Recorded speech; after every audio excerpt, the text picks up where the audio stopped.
लालची राजा। एक समय की बात है, एक राज्य में एक लालची राजा राज करता था। राजा बहुत ही धनवान था, लेकिन उसकी लालसा कभी खत्म नहीं होती थी।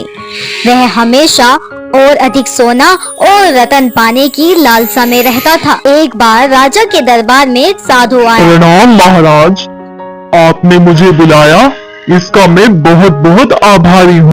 हाँ, हमने सुना है कि तुम बड़े पहुँचे हुए साधु हो।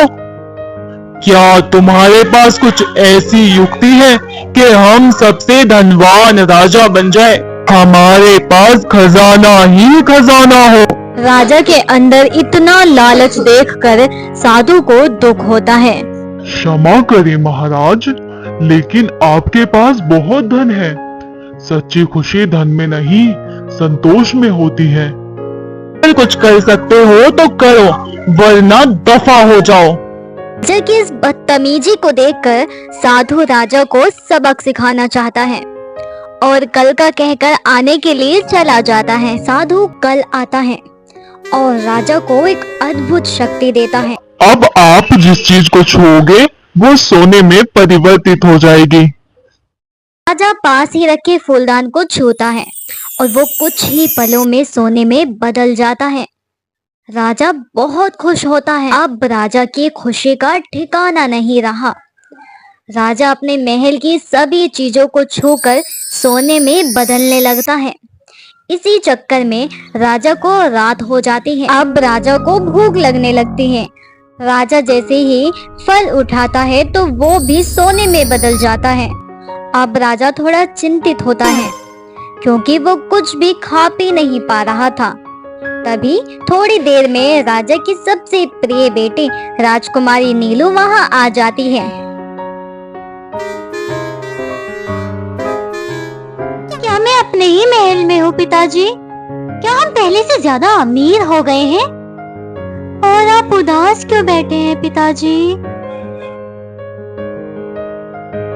राजा राजकुमारी को सारी बातें बताता है। कोई बात नहीं पिताजी, आप अपने हाथों से नहीं खा सकते तो क्या हुआ, मेरे हाथों से तो खा सकते हैं ना। राजकुमारी राजा को अपने हाथों से भोजन खिलाती है। राजा को इतनी खुशी सोना पाकर भी नहीं हुई थी जितनी खुशी अपनी बेटी के हाथों से खाना खाकर हुई। अब वो मन ही मन पछता रहा था।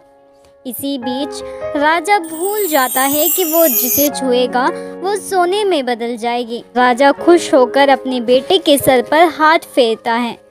राजकुमारी नीलू तुरंत एक सोने की मूर्ति में परिवर्तित हो जाती है। राजा जमीन पर बैठकर फूट फूट कर रोने लगता है। तभी वहाँ पर वही साधु आ जाता है। मैं लालच में इतना अंधा हो गया था, अब मेरी आंखें खुल गई है बाबा। मुझे कुछ नहीं चाहिए, मुझे हीरे जवाहरात कुछ नहीं चाहिए। मेरी बेटी पहले जैसी कर दीजिए। महाराज, मैं तो सिर्फ आपको समझाना चाहता था कि लालच अच्छा नहीं होता। मैं आपसे ये शक्तियाँ वापस लेता हूँ और सब कुछ पहले जैसा कर देता हूँ।